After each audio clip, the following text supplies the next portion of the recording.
यहाँ 15औं महाधिवेशनबाट निर्वाचित होइन सबै सबै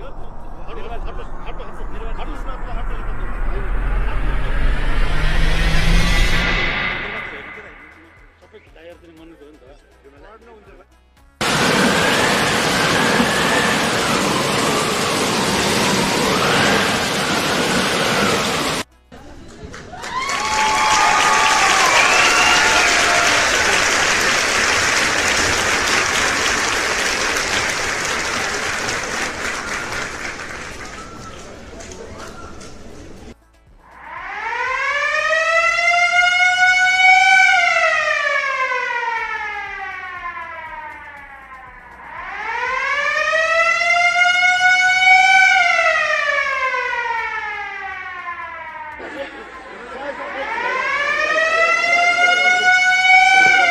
धन्यवाद।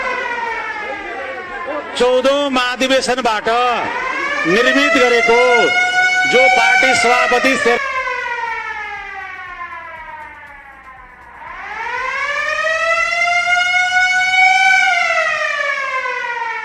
दाइको नेतृत्वमा रहेको कार्य समिति छ, त्यो केन्द्रीय कार्य समितिको निर्णय र आयोजनामा महाधिवेशन सम्पन्न हुनेछ।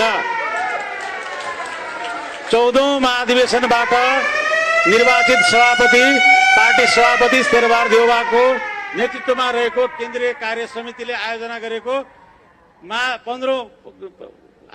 15औं महाधिवेशन सम्पन्न गरिनेछ।